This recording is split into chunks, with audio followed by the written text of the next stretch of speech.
정면 승부, 팩트 진검 승부, 트루맨.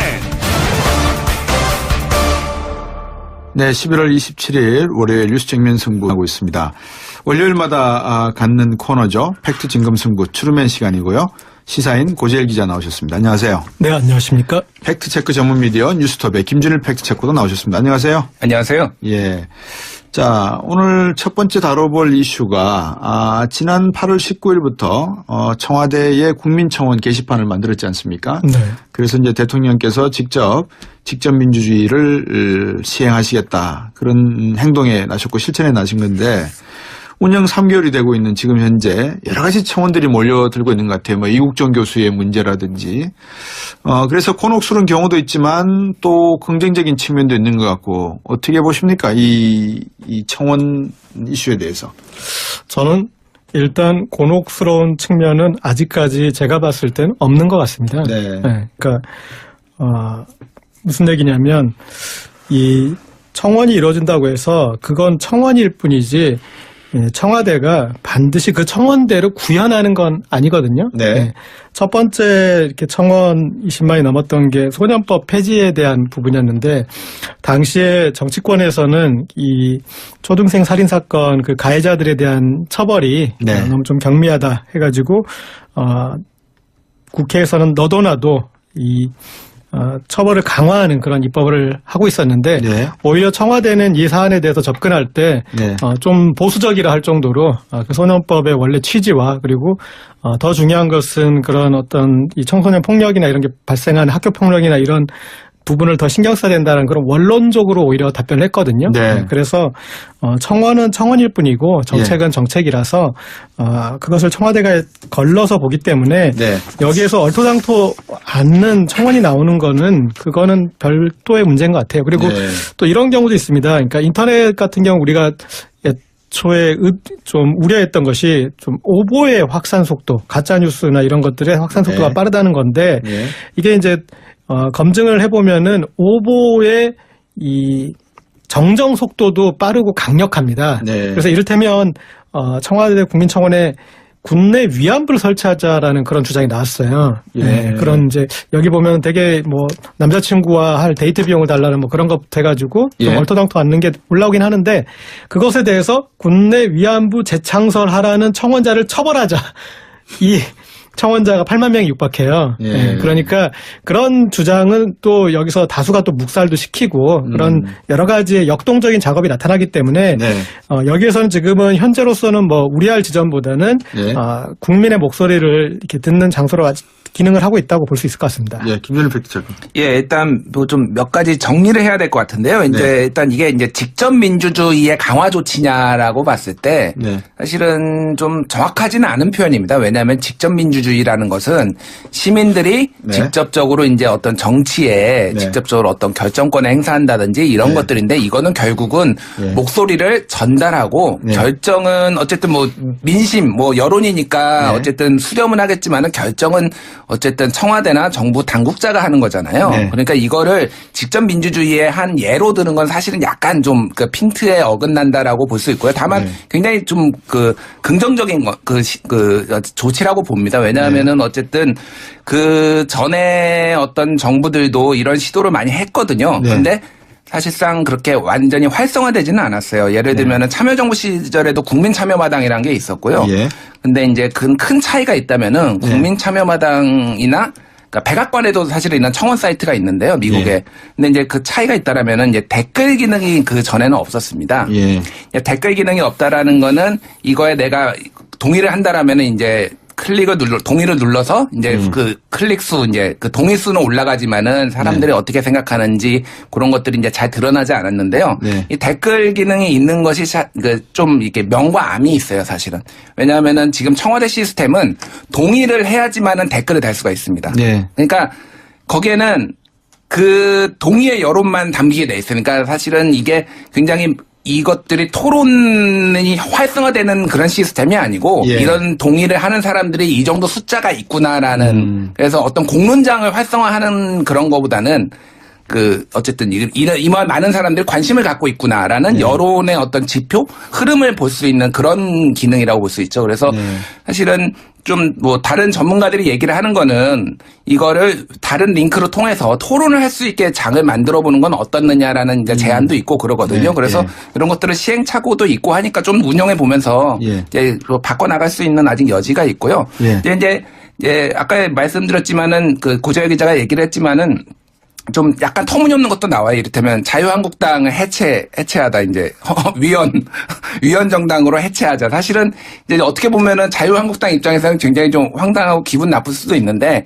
어떻게 보면 이제 이거는 민심의 반영, 이제 여론의 반영 그런 생각들을 가지고 있을 정도로 분노하는 사람들이 있다. 청와대 기자단을 해체하라는 것도 굉장히 상위권에 올라와 있어요. 지금. 그러니까 청와대 기자단이 뭐 옛날에 할 말도 못하고 요즘에는 이제 뉴미디어 소통실에서 하는 어떤 페이스북 라이브 중계나 이런 것들에 대해서 좀 불만을 털어놓는 보도가 나가니까 청와대 기자단 해체해버려라. 사실상 그거는 뭐 정부가 할 수 있는 건 아니거나 언론 탄압이거든요. 다만 그런 것들이 어떤 식으로 지금 여론이 형성되고 있고 흐름이 있는지에 대해서는 보여줄 수 있는 하나의 지표다라고 이제 분석할 수 있을 것 같습니다. 그 오바마 대통령도 대선 운동을 할 때도 그렇고 당선되고 난 다음에 백악관에다가 이런 청원 사이트를 만들었었거든요, 사실은. 그래서 많은 시민들이 국민들이 참여해서 오바마 정부에 바라는 어떤 정책 건의도 하고 내용을 하게 했는데 사실은 한 1년도 채 안 돼가지고 흐지부지되고 그냥 이렇게 뭐라 그럴까 우리 속되게 표현하면 뭉개졌다 그럴까요? 큰 효과를 못 본 걸로 제가 기억을 하고 있는데 제 기억은 그렇습니다. 앞에서도 말씀해 주셨습니다만 노무현 정부 때도 참여민주주의를 강조해서 여러 가지 실험도 해봤는데 제일 먼저 뭐라 그럴까요? 문재인 대통령이 당선되시고 난 다음에 청와대 청원 이슈로 나왔던 게 방금 고재열 기자가 말씀해 주신 여러 가지 그 소년법 관계된 내용도 있지만 최초의 법안이 뭐였죠? 청원이 뭔지 혹시 기억나십니까? 최초 청원이 벌써 5만 개여가지고. 5만 개가 넘어가죠. 하루에 500개씩 올라오고 있습니다. 그러니까 이거를 청원이라는 단어를 썼거든요. 이걸 청원으로 봐야 되는 건지 아까 우리 김준일 팩트체크가 말씀하셨습니다. 그런 것 같습니다. 그러니까 뭐냐면 여론의 양으로 승부라는 거잖아요. 그래서 20만 명이 이제 이렇게 동의를 하면은 그 20만 명의 힘으로 일종의 청원에 해당하는 효과를 바란다라고 이렇게 봐야 될 것 같고 기존의 그런 국민의 여론을 그러면 어떤 식으로 반영을 했느냐? 그러면 그 기존에는 언론이 그걸 자임했거든요. 이게 국민 여론이라고. 그렇죠. 네. 그런데 거기에 그 언론이 그러면 순수하게 국민 여론을 전달했느냐 아니면 어떤 언론의 정파성을 구현하려고 했느냐. 거기에 대해서 저는 약간 좀 의문을 가지고 있고 또 이 국민들은 이렇게 흩어져 있고 이슈에 대해서 집중되지 않았는데 그 이슈에 이해관계가 있는 이익단체 그리고 기업 이런 데는 집중이 돼가지고 오히려 결국은 법이나 이런 거 제정되다 보면 흩어져 있는 다수의 국민의 이해는 반영하지 못하고 소수의 이익단체 그리고 소수의 기업의 이 이익을 받쳐주는 그런 이제 입법이 돼버렸단 말이죠. 그러니까 여기에 대한 어떤 그 보완제적인 성격을 좀 갖는다라고 봐야 될 것 같습니다. 보완제적인 성격을 말씀해 주셨는데 저희들이 잠시 후에 4부로 돌아와서 좀 더 구체적으로 이 수기민주주의와 국민청원제를 어떻게 놓고 봐야 되는지 하나의 방편인지 아니면 같은 동의어인지 이런 내용부터 한번 말씀을 여쭤보도록 하겠습니다. 제가 이제 여쭙고 싶은 것은 앞에서 저희들이 어떻게 민주주의, 수기민주주의 이야기를 좀 하려고 그러다가 했는데 많은 분들 중에서 이제 이렇게 생각하시는 분도 계세요. 과연 이 국민청원제라고 하는 것을 오롯이 수기민주주의로 봐야 되는 것이냐 아니면 이게 청와대가 국민들에게 떠밀려서 어떤 의견을 내는 것보다 국민들이 궁금해하시는 것을 청와대가 적극적으로 나서서 풀어드리는 형태로 이렇게 청원제를 활용하는 것이 나으냐 이런 측면의 어떤 해석 차이, 관점의 차이도 있는 것 같아요. 어떻게 봐야 될까요? 최근에 낙태죄가 대표적인 경우 같은데요. 만약에 이런 국민 청원이라는 20만 명 넘는 국민들이 이 문제에 대해서 폐지하라는 이제 문제 제기를 해서 청와대가 입장 표명을 하는 것과 이런 얘기가 없이 갑자기 청와대가 낙태죄에 대해서 이제는 폐지에 대해서 우리 사회가 한번 좀 논의해야 되는 게 아니겠습니까? 라고 했을 때 이건 정말 다른 어떤 그 결과를 가져오거든요. 그러니까 전자회 같은 경우에는 이렇게 많은 국민들이 주장을 했으니 청와대는 이 문제에 대해서 한번 살펴보겠다. 그리고 일단은 지금 이 가장 첫 번째 조치는 그거거든요. 뭐냐면 지금 낙태 실태가 2010년 이후에 자료가 없더라. 그러니까 현황부터 먼저 파악을 하겠다. 그러니까 구체적인 조치는 그거거든요. 현황 파악이거든요. 그리고 이제 그 다른 부분에 대해서는 헌법재판소에 앞으로 관련 이런 소가 올라와 있으니 그 판단을 지켜보겠다. 이제 그런 입장이었는데 이런 식으로 어떤 사회적 이슈가 되고 논란이 되는 이슈에 대해서 청와대가 나서서 조정자 역할을 할 수 있는데 이런 사안 없이 갑자기 낙태죄를 청와대가 꺼냈다고 그러면 어떤 보수 정치 세력이나 아니면 이제 보수적인 기독교계나 이런 데서 아주 반발했을 거고 사회적인 어떤 그런 갈등만 조장하고 어떤 솔루션을 찾기는 힘들었을 거예요. 그래서 이런 국민들의 어떤 동력을 만들어 놓는다는 것에서는 좀 의미가 있을 것 같습니다. 근데 지금 말씀하셨던 국민들의 동력이라고 하는 것이 국민들 입장에서 보는 시야의 그 폭과 또 그 그림의 크기와 정부 즉 대한민국을 이끌어가는 리더의 오피니언 리더들과 정책 리더들이 자리 잡고 있는 청와대가 국민들에게 말씀을 드려야 되고 향후 우리가 어떤 방향으로 가야 됩니다라고 해야 되는 그 내용이 잘못하면은 전후가 바뀌거나 주객이 전도돼 버리면 국가의 비전이나 로드맵 자체가 상실될 수도 있다는 걱정도 있거든요. 그러니까 좋은 지적이시고요. 그러니까 국가 지도자든 어쨌든 뭐 이제 대통령이든 굉장히 이제 높은 자리에 있는 사람들은 현재 가치뿐만이 아니라 이제 미래 가치라는 거를 이제 고려를 해야 되는 거죠. 그게 이제 정권이 바뀌면은 다른 미래 가치를 고려를 할 수 있겠지만은 예를 들면은 그 원전 중단, 이제 뭐 탈핵 이런 것들이 미래 가치라고 이제 문재인 그 후보는 후보 시절에 받고 그래서 그거를 공약으로 내걸었고 지금은 하지만은 핵과 관련된 원자력과 관련된 굉장히 많은 이해관계와 산업 뭐 이런 게 형성돼 있기 때문에 그거에 대한 어떤 굉장히 극렬한 반발과 이런 게 있었고요. 근데 어쨌든 미래적으로 본다라면은 그런 반발에도 불구하고 가야 되는 거죠. 그러니까 그게 그러니까 제가 옳다 그르다를 떠나서 그러니까 이제 미래 가치를 본다라면 근데 이제 어떤 국민청원이나 이런 것들을 좀 한계라고 해야 되나 그런 것들은 미래 가치보다는 좀 현재지향적인 것들이 좀 많아요, 사실은. 그렇겠죠. 그래서 어떤 지도자나 이런 사람들이 결단을 내려서 해야 되는 상황에서 너무 이제 그런 여론에만 이렇게 좀 의존을 하다 보면은 정말로 던져야 될 어떤 미래 가치들 이런 것들이 제대로 구현이 안 되고 이렇게 될 좀 우려도 있지만은 어쨌든 현재까지는 굉장히 좀 잘 성공적으로 하고 있다라고 볼 수는 있을 것 같습니다. 박근혜 전 정부 시절의 국민과의 어떤 소통의 모습을 비교하면 이 지금 문재인 정부가 보여주고 있는 이 소통의 방식은 사실은 현실주의라고 해야 되나? 막 영어로 표현하면 extremely progressive한 건데 초진보적인 형태죠. 그러다 보니까 이제 브렉시트 때도 영국의 많은 국민들이 청원을 내고 그래서 브렉시트에 대한 다시 재청원을 내면서 이거 다시 투표하자 이런 이야기도 많이 나오지 않습니까? 하나의 국제적인 추세가 되고 있는 듯한 모습에서는 우리나라의 민주주의가 연걸어가고 있다라는 관점이 상당히 바람직한데. 그렇죠. 이명박근혜 정부 때는 이 몰래 댓글을 달았죠. 그래서 아직까지 사실로 확인된 게 아니라서 제가 뭐라고 말하지 않겠습니다. 댓글을 단 건 사실이고요. 그 댓글이 위법성 여부가 다투고 있고. 이거에 이제 청와대 그 청원의 이제 장점이라고 해야 되나? 요거를 조금만 더 설명을 드리면은 이게 근본적인 형태는 예전에 있었던 그 다음 아고라 지금도 있나요? 제가 아직도 있어요. 옛날보다는 많이 죽은 걸로 아는데 다음 아고라의 형태를 기본적으로 가지고 있는데 거기에서 조금 더 이제 그 추천 기능, 뭐 오늘의 유머나 이런 커뮤니티 사이트에 있는 추천 기능을 이제 붙인 거예요. 근데 결정적으로 다른 거는 뭐냐면은 소위 말해서 대통령이 됐든 청와대 고위 관계자가 됐든 여기에 대해서 피드백을 준다라는 거예요. 그러니까 이게 뭐냐면은 사람들이 그러니까 다음 아고라에 하면은 물론 이제 이게 이슈가 뜨고 그거에 대해서 만족감은 얻지만은 그게 실제 정책이 바뀌는 거에 대해서는 그렇죠. 한계가 있죠. 근데 이거는 어쨌든 바뀌든 안 바뀌든 그게 피드백이 오고 하기 때문에 직접 민주주의는 아니지만 이게 직접 민주주의의 정치적 효능감을 갖게 되는 거예요. 그러니까 내가 참여함으로써 정치를 바꿀 수 있다라는 그런 효능감을 얻기 때문에 이게 어떤 민주주의의 활성화에는 굉장히 좀 긍정적인 부분이 많다라는 거죠. 그리고 이게 이제 이 행정부 입장에서는 안 되는 건 안 되는 거거든요. 그렇죠. 아무리 청원이, 그러니까 조두순 출소 반대를 하더라도 그건 안 되는 건데, 네. 근데 중요한 거는 플랜 B를 고려할, 왜냐하면 50만 명이 넘는 60만 명이 지금 육박한데 그런 국민들이 조두순 출소 반대를 얘기했다면, 자 출소를 해서 지금 현행법에서 가능한 게 3년 뒤의 일이지만 가능한 것이 이제 전자발찌를 채우고 7년 동안 그리고 5년 동안 신상 공개를 하는 것인데, 네.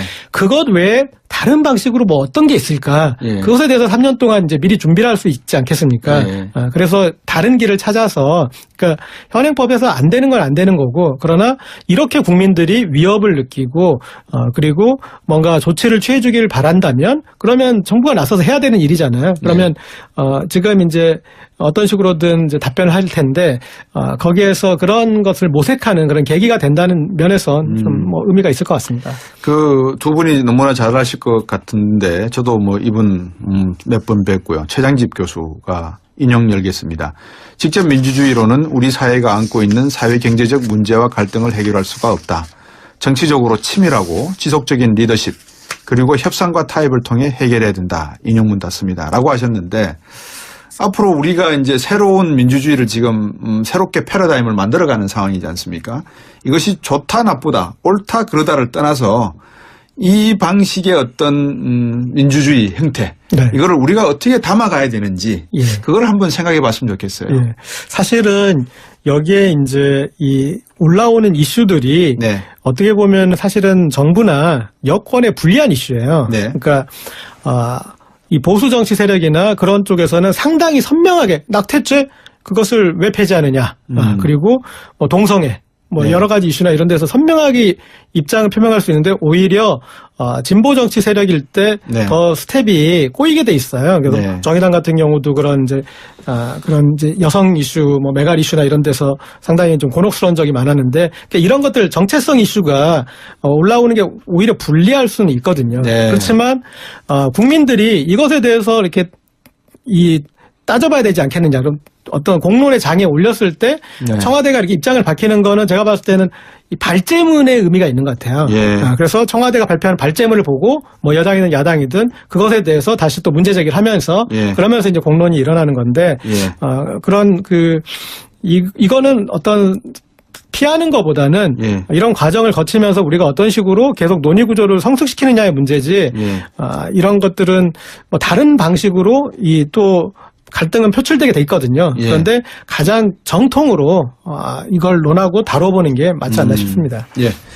최장집 교수님은 원래 이제 굉장히 한국의 대표적인 정치학자인데 이제 대의민주주의 신봉자? 좀 강하게 대의민주주의를 주장하시는 분이고요. 네. 다만 앞에서도 제가 말씀드렸지만 이게 지금 직접 민주주의냐 하면은 그건 아니거든요. 네. 이제 일종의 정치적인 참여를 활성화하는 방향이고 네. 직접 민주주의라 하면은 시민들이 직접 이를테면은 정치에 참여를 해서 결정권을 행사하는 거 이게 직접 민주주의지 이거는 일종의 보완 역할인 거죠. 그러니까 대의민주주의가 지금까지 이상은 좋지만은 제대로 굴러오지 않았던 부분 민의를 제대로 수렴하지 못한다든지 여러 가지 시스템적인 문제점이 있기 때문에 그거를 보완하는 제도로서 지금 이 청와대 청원이나 이런 것들은 굉장히 좀 잘 작동하고 있다고 보고요. 다만 이런 우려도 많습니다. 그러니까 모두가 다 직접 민주주의를 하겠다고 덤볐을 때 굉장히 큰 혼란이 장기적으로 발생할 수도 있기 때문에 그런 속도 조절이라든지 그런 어떤 서로 이제 조화를 이루는 방향에 대해서는 정치권에서 충분히 이제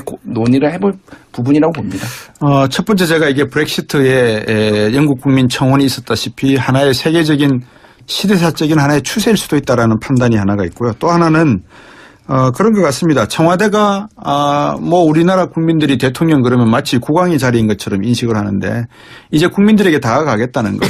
결국 민주주의라고 하는 것은 국민이 주권이기 때문에 청와대가 가지고 있는 그런 권위를 비권위, 무권위가 아니고 탈권위하면서 국민에게 좀 더 가깝게 다가가겠다고 하는 그런 하나의 표시가 아닌가 싶고요.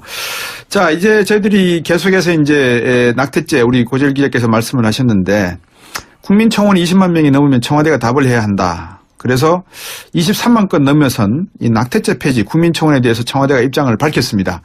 조금처럼 나오지 않던 조국 민정수석이 직접 답한 내용을 청취자 여러분들께서 한번 들어보시죠.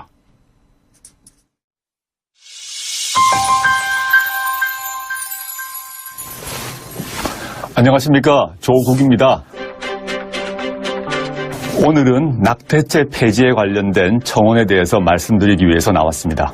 낙태죄 폐지 청원은 원치 않는 출산은 여성은 물론 태어나는 아이, 국가 모두의 비극으로 여성에게만 죄를 묻고 처벌하는 현행 낙태죄를 폐지해달라라는 내용으로 지난 9월 30일 개시 이후 한 달 만에 약 23만 명의 추천을 받았습니다.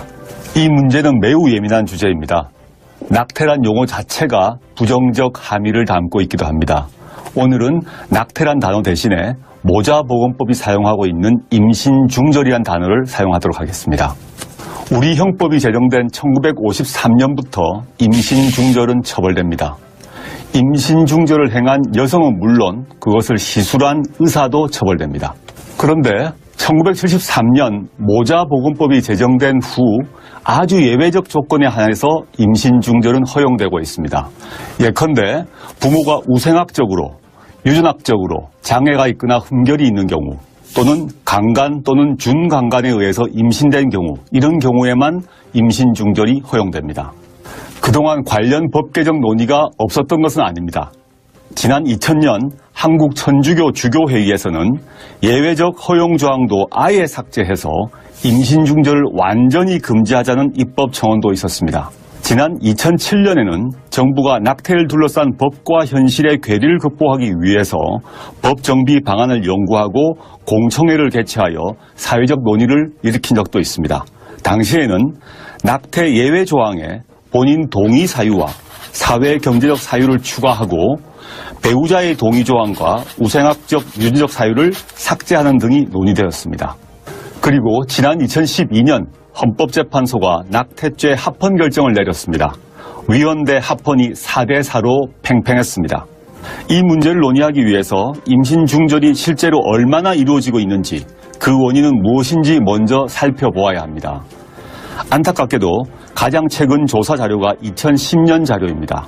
추정 낙태 건수는 16만 9천여 건이나 의료기관에서 행해진 합법적 인공 임신 중절 시술 건수는 1만 800여 건으로 합법에 의한 영역은 6%에 불과합니다. 다음과 같은 세 가지 경우를 다 같이 생각해보고 고민해보면 좋겠습니다. 첫째, 교제한 남성과 최종적으로 헤어진 후에 임신을 발견한 경우 어떻게 해야 합니까? 둘째, 별거 또는 이혼 소송 상태에서 법적인 남편의 아이를 임신했음을 발견한 경우 어떻게 해야 합니까? 실직이나 투병 등으로 인한 경제적 어려움으로 아이 양육이 완전히 불가능한 상태에서 임신했음을 발견한 경우 어떻게 해야 합니까? 이러한 세 가지 경우 현재 임신중절을 하게 되면 그것은 범죄입니다. 근래 프란체스코 교황은 임신중절에 대해서 우리는 새로운 균형점을 찾아야 한다라고 말씀하신 바 있습니다. 이번 청원을 계기로 우리 사회도 새로운 균형점을 찾았으면 좋겠습니다. 현재 헌법재판소에서 다시 한번 낙태죄 위헌 법률 심판 사건이 진행 중입니다. 그 과정에서 새로운 공론의 장이 마련되고 사회적 법적 논의가 이루어질 것으로 전망합니다.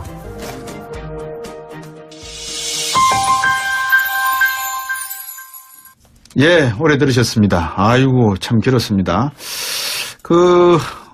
정부 차원의 내년 임신중절 관련된 실태조사를 벌린다고 했는데, 참 이 민감한 문제죠, 사실. 그렇지만, 민감한 문제인 만큼 국민 모두가 참여해서 이 문제를 토론해내서 화쟁을 한다는 것은 상당히 바람직한 거라고 저는 또 생각을 합니다. 그런 측면에서 청취자 여러분들께서도 이해를 하시고 여러분들의 개인적인 견해를 올려주시면 임신중절에 대한 여러분들의 생각을 제가 말씀을 또 전해드리도록 하겠습니다. 역시 이런 임신중절 이야기가 나오면 종교계에서 가만히 있을 수가 없죠. 기독교계는 인용문 열겠습니다. 건전한 공론화는 환영한다. 미리 합법화 결론을 내놓고 사회적 합의 과정만 진행하는 건 곤란하다. 인용문 닫겠습니다. 이렇게 이야기를 하고 있는데 이 낙태죄, 임신중절 이 폐지의 찬반 쟁점은 어디에 있는 겁니까 결국은? 이번 이 조국 수석의 이 설명에서 좀 네. 유념해야 될 부분은 그런 것 같습니다. 네. 그러니까 일단은 이 좀 공은 헌재에 넘기면서 예. 그런데 어떻게 보면은 새로운 균형점이라는 표현을 하지 않습니까? 그러니까 기존의 균형점은 기존의 균형점대로 존중을 하되 예. 앞으로 우리가 좀 새로운 균형점을 찾아야 될 거 아닌가 하면서 지렛대로 삼은 것이 프란체스코 교황의 말이었습니다. 예. 그게 먼저 교황이 얘기한 게 새로운 균형점이었고요. 예. 그리고 또 이 관점을 예. 이 가장 중요한 게 이 여성의 자기 선택권이지 않습니까? 예. 그동안 그런데 그 여성이 소외되고 오히려 그걸 유발한 남성은 또 이 처벌에서 이 제외돼 있고 낙태 임신 중절을 하게 되면 그 여성과 시술한 의사가 처벌을 받지 않습니까? 이제 그래서 처벌 혹은 그 처벌에 대한 문제식이 생긴다면 책임을 또 물을 수 있잖아요. 나중에 네. 그 낳게 되었을 때 거기에 대한 양육에 대한 부담을 지우거나 네. 이렇게 될 수 있을 텐데 어쨌든 그런 관점을 세워준 거에서 좀 의미가 있는 것 같고 그리고 이 부분에서는 조금 제외돼 있는데 제가 봤을 때 여성계에서 또 이 임신 중절과 관련해서 한 축의 문제가 있습니다. 그러니까 피임약 문제예요. 네. 피임약이 우리나라에는 지금 외국과 비교했을 때 두 가지 차원에서 네.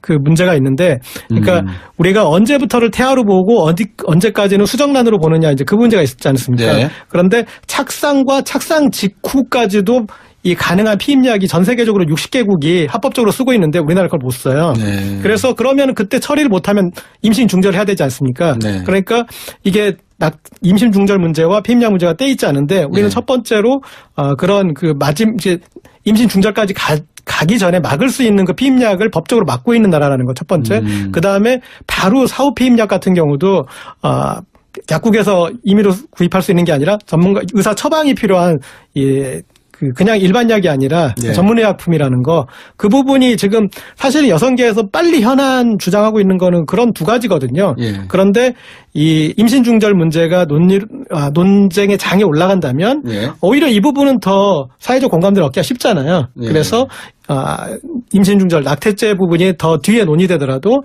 지금 단계에 우리 사회의 문제를 해결할 수 있는 부분에 대해서는 더 논의될 그런 장이 열리지 않을까 싶습니다. 네. 김준일 팩트체크. 일단 이게 찬반을 떠나서 네. 이제 한국이 다른 OECD 국가와 비교했을 때 좀 엄한 기준을 이제 가지고 있는 건 사실이거든요. 그래서 해외 사례를 보면은 유럽 국가 이제 그리스, 독일, 덴마크나 이런 데는 12주까지만 낙태를 허용하고 스웨덴은 18주, 영국과 네덜란드 24주 이런 네. 식으로 있고 근데 한국은 이제 거기에 이제 조금 그 단서가 붙어 있죠. 우생학적 요인 이를테면은 소위 말하는 기형아가 이제 미리 사전에 진단이 됐다든지 네. 윤리적인 범죄적인 성폭행을 당해서라든지 이런 굉장히 이런 거가 있기 때문에 아까 조국 교수가 얘기한 것처럼 원치 않는 이 임신, 이를테면 남자친구와 헤어졌는데 임신을 했다든지 여러 가지 많은 그 경우에 있어서 조금 이런 것들이 좀 소위 말해서 커버하기가 좀 힘든 상황이 많이 오고 그래서 네. 최근 통계는 아니지만 2000년대 초반에는 OECD 국가 중에서 그 낙태율 1위 이런 이제 상황까지 있지 않았습니까? 그래서 이런 것들이 좀 전반적으로 사회 현상이나 인식과는 부조화가 지금 발생하고 있는 건 맞고요. 그래서 네. 그런 것들이 좀 더 공론화를 통해서 좀 좋은 방안, 아까 전에 고재열 기자가 얘기했지만은 꼭 낙태를 합법화 이게 아니더라도 다른 대안을 좀 너무 많은 여성들이 또 피해를 보고 있고 의료인들도 피해를 보고 있기 때문에 그런 대안을 찾아가는 과정으로서 좀 이해를 하는 게 좋을 것 같습니다. 예. 그 모든 것에 대해서 여러 가지 사연들이 따라다니는 것은 그거는 인간사에 늘 일상적으로 있는 이야기고요. 하지만 아까 고재열 기자가 말씀하셨습니다만 프란체스카 그 교황님의 하나의 그 낙태 임신 중절에 대한 인식, 인권에 네. 대한 인식 문제가 하나의 중요한 그 벤치마킹 포인트는 될 수 있겠다라고 네. 하는 점. 자, 그러면 이제 결국은 종교적인 문제가 해석이 하나가 이제 이루어질 수 있는 부분이 있다라고 가정을 해놓고, 그다음에 두 번째는 결국은 헌법적인 해석 부분이 분명히 존재를 해야 되잖아요. 그죠? 지금 시간이 한 1분 정도밖에 남지 않아서 다 따질 수는 없는데 어떻게 생각하십니까? 헌법재판관들은 이 문제에 대해서 어떻게 지금 다시 생각을 할까요? 예, 일단 아직 갈 수는 없는데 2012년에 일단 합헌 결정이 났거든요. 네. 그래서 이제 다시 이제 논의를 하는 과정에 있는데 네. 결론이 어떻게 날지는 모르지만은 네. 좀 이제 전향적으로 좀 더 나의 가능성이 높지 않나. 전향적이라 하면 이제 낙태에 대해서 조금 더 이제 허용하는 쪽으로 나의 가능성이 높지 않은, 그러니까 사회가 좀 전체적으로, 그러니까 서구 역사를 봤을 때 전체적으로 어떤 자기 몸의 결정 권리를 인정하는 쪽으로 많이 왔거든요. 네. 그래서 이 방향도 그렇게 조심스럽게 예측은 해보지만은 그거는 뭐 아직 알 수는 없는 거고요. 네. 다만 지난번에도 4대4가 나왔거든요. 예. 그래서 분명히 그런 그 위헌이라고 생각하시는 그 헌법재판관도 있었기 때문에 네. 그거는 좀 뭐 들여다봐야 될 것 같습니다. 그 네. 당시에 이제 그런 위헌 의견을 낸 그런 헌법재판관들의 주된 그 논지 구조를 보면은 네. 임신 뒤 일정 기간 내에 낙태를 허용하는 방향, 그러니까 아까 말씀드렸듯이 유럽죠. 언제부터 우리가 예. 태아로 볼 것인가, 그렇죠. 어디까지 수정란이고, 그러니까 그 부분에 대해서 좀 균형점을 다시 찾아볼 수 있을 것 같고요. 네. 그리고 원하지 않는 임신의 경우와 같이 여성의 자기결정권을 우선해야 한다는 이제 그런 주장들. 그러니까 여기에 판단 주체가 사회가 될 것이냐, 네. 아니면 그 몸의 주체인 여성이 될 것이냐, 거기서 여성을 좀 더 우선시해야 된다라는 예. 이제 그런 주장이 있어서 예. 이런 부분들, 그리고 이제 사회적 어떤 공감대 이런 것들을 감안해서 네. 조금 더 전향적인 판단을 기대해 볼 수 있지 않을까 싶습니다. 8823번님, 임신 줄령 남용은 안 되겠지만 부득이한 사정은 있을 겁니다. 경직적 금지는 안 된다 봅니다. 모든 임신 중절이 문제라면 피임행위 자체도 종교적 자연적 섭리에 어긋나는 거 아닐까요? 방법론적으로 중절의 임의 판단은 몇 개월 이내로 제한하고 그 이상의 기간은 검사나 판사의 약식 결정에 의해서 할 수 있는 방안을 허용하는 건 필요하다고 봅니다. 라고 의견 보내주셨습니다. 오늘 두 분과 함께 팩트징금 승부 트루맨 시간, 시사인 고재열 기자, 또 팩트체크 전문미디어 뉴스톱의 김유를 팩트체크와 함께 청와대 청원제에 대해서 말씀 나눠봤습니다. 고맙습니다. 네, 감사합니다. 감사합니다. 흐지부지되고 그냥 이렇게 뭐라 그럴까, 우리 속되게 표현하면 뭉개졌다 그럴까요? 큰 효과를 못 본 걸로 제가 기억을 하고 있는데 제 기억은 그렇습니다. 앞에서도 말씀해 주셨습니다만 노무현 정부 때도 참여민주주의를 강조해서 여러 가지 실험도 해봤는데 제일 먼저 뭐라 그럴까요, 문재인 대통령이 당선되시고 난 다음에 청와대 청원 이슈로 나왔던 게 방금 고재열 기자가 말씀해 주신 여러 가지 그 소년법 관계된 내용도 있지만 최초의 법안이 뭐였죠? 청원이 뭔지 혹시 기억나십니까? 최초 청원이 벌써 5만 개여가지고. 5만 개가 넘어가죠. 하루에 500개씩 올라오고 있습니다. 그러니까 이거를 청원이라는 단어를 썼거든요. 네. 이걸 청원으로 봐야 되는 거지. 아까 우리 김준일 팩트체크가 말씀하셨습니다. 그런 것 같습니다. 그러니까 예. 뭐냐면 여론의 양으로 승부라는 거잖아요. 그래서 20만 명이 이제 이렇게 동의를 하면은 네. 그 20만 명의 힘으로 일종의 청원에 해당하는 효과를 바란다라고 이렇게 봐야 될 것 같고, 네. 기존의 그런 국민의 여론을 그러면 어떤 식으로 반영을 했느냐? 그러면 그 기존에는 언론이 그걸 자임했거든요. 이게 국민 여론이라고. 그렇죠. 네. 그런데 거기에 그 언론이 그러면 순수하게 국민 여론을 전달했느냐, 아니면 어떤 언론의 정파성을 구현하려고 했느냐. 거기에 대해서 저는 약간 좀 의문을 가지고 있고, 네. 또 이 국민들은 이렇게 흩어져 있고 이슈에 대해서 집중되지 않았는데 그 이슈에 이해관계가 있는 이익단체 그리고 기업 이런 데는 집중이 돼가지고 오히려 결국은 법이나 이런 거 제정되다 보면 흩어져 있는 다수의 국민의 이해는 반영하지 못하고 소수의 이익단체 그리고 소수의 기업의 이익을 받쳐주는 그런 이제 입법이 돼버렸단 말이죠. 네. 그러니까 여기에 대한 어떤 그 보완제적인 성격을 좀 갖는다라고 봐야 될 것 같습니다. 보완제적인 성격을 말씀해 주셨는데 저희들이 잠시 후에 4부로 돌아와서 좀 더 구체적으로 이 수기민주주의와 국민청원제를 어떻게 놓고 봐야 되는지, 하나의 방편인지 아니면 같은 동의어인지 이런 내용부터 한번 말씀을 여쭤보도록 하겠습니다. 제가 이제 여쭙고 싶은 것은 앞에서 그러니까 인터넷 같은 경우 우리가 초에 좀 우려했던 것이 좀 오보의 확산 속도, 가짜 뉴스나 이런 것들의 확산 속도가 네. 빠르다는 건데 네. 이게 이제 검증을 해보면은 오보의 이 정정 속도도 빠르고 강력합니다. 네. 그래서 이를테면 청와대 국민청원에 국내 위안부를 설치하자라는 그런 주장이 나왔어요. 예. 네, 그런 이제 여기 보면 되게 뭐 남자친구와 할 데이트 비용을 달라는 뭐 그런 것부터 해가지고 좀 예. 얼토당토 않는 게 올라오긴 하는데 그것에 대해서 국내 위안부 재창설하라는 청원자를 처벌하자. 이 청원자가 8만 명이 육박해요. 예. 네, 그러니까 그런 주장은 또 여기서 다수가 또 묵살도 시키고 그런 여러 가지의 역동적인 작업이 나타나기 때문에 네. 여기에서는 지금은 현재로서는 뭐 우려할 지점보다는 예. 국민의 목소리를 이렇게 듣는 장소로 아직 기능을 하고 있다고 볼 수 있을 것 같습니다. 예, 김준일 팩트체크. 예, 일단 뭐 좀 몇 가지 정리를 해야 될 것 같은데요. 이제 네. 일단 이게 이제 직접 민주주의의 강화 조치냐라고 봤을 때 네. 사실은 좀 정확하지는 않은 표현입니다. 왜냐하면 직접 민주주의라는 것은 시민들이 네. 직접적으로 이제 어떤 정치에 네. 직접적으로 어떤 결정권을 행사한다든지 이런 네. 것들인데 이거는 결국은 네. 목소리를 전달하고 네. 결정은 어쨌든 뭐 민심 뭐 여론이니까 네. 어쨌든 수렴은 하겠지만은 결정은 어쨌든 청와대나 정부 당국자가 하는 거잖아요. 네. 그러니까 이거를 직접 민주주의의 한 예로 드는 건 사실은 약간 좀 그 핀트에 어긋난다라고 볼 수 있고요. 다만 네. 굉장히 좀 그 긍정적인 조치라고 봅니다. 왜냐하면은 어쨌든 그 전에 어떤 정부들도 이런 시도를 많이 했거든요. 네. 근데 사실상 그렇게 완전히 활성화되지는 않았어요. 예를 들면은 참여정부 시절에도 국민참여마당이라는 게 있었고요. 예. 근데 이제 큰 차이가 있다면은 네. 국민참여마당이나 그러니까 백악관에도 사실은 있는 청원 사이트가 있는데요, 미국에. 예. 근데 이제 그 차이가 있다라면은 이제 댓글 기능이 그 전에는 없었습니다. 예. 댓글 기능이 없다라는 거는 이거에 내가 동의를 한다라면은 이제 동의를 눌러서 이제 그 클릭 수 이제 그 동의 수 정면 승부, 팩트 진검 승부, 트루맨. 네, 11월 27일 월요일 뉴스 정면 승부하고 있습니다. 월요일마다 갖는 코너죠. 팩트 진검 승부 트루맨 시간이고요.